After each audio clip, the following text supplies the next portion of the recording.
today. The mayor and police top brass reiterating that many of those arrested last night are what they refer to as professional agitators. Fox Eye's Arthur Chien is live in Fully Square with a look at who those people are. But Arthur, before we get to that, there's actually another protest that's going on right now behind you. That's right. This one in Foley Square started about an hour ago. It's one of many protests taking place across the city today, but perhaps one of the larger ones. Those who are behind it say the organizers are students and workers. Now, with close to 300 people arrested last night, police and city officials today are zeroing in on who might be behind this in terms of what they call outside agitators. They say the reason for that is because most of these protests, the demonstrators just want to make a point peacefully, but they say that these outside influences are teaching tactics that are turning some of these protests violent.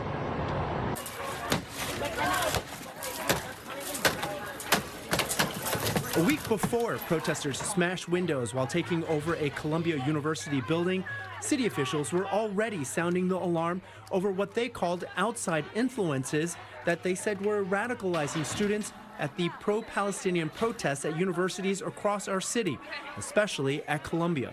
We've been very clear. There are individuals and organizations that are not students. Wednesday morning, in the aftermath of Columbia University's president asking the NYPD to end the occupation, we got a closer look inside the building where doors and entrances were heavily barricaded. The NYPD's head of intelligence and counterterrorism says they found evidence of training and a shift in tactics that went far beyond what college students learn along the way without seasoned help. The black bloc attire, the breaking windows, breaking doors, the vandalism, property destruction, the barricading, makeshift weapons that we recovered in the encampment. The heavy-duty chains the police commissioner dropped on the table this morning, additional proof, they say, the students are being supplied or supported by non-student individuals and organizations who have flocked to the protests. Individuals, including the wife of Sami al-Arian, who pled guilty in 2005 to fundraising for a terrorist group. He was deported from the U.S. after serving his sentence, but has been busy on Twitter recently, including this post praising his wife, Nala, for taking part in the demonstrations on Columbia's campus last week. That's not somebody who I would want necessarily influencing my child if I were a parent of somebody at Columbia, or the individuals who are involved in doing some of this training and tactical awareness activity.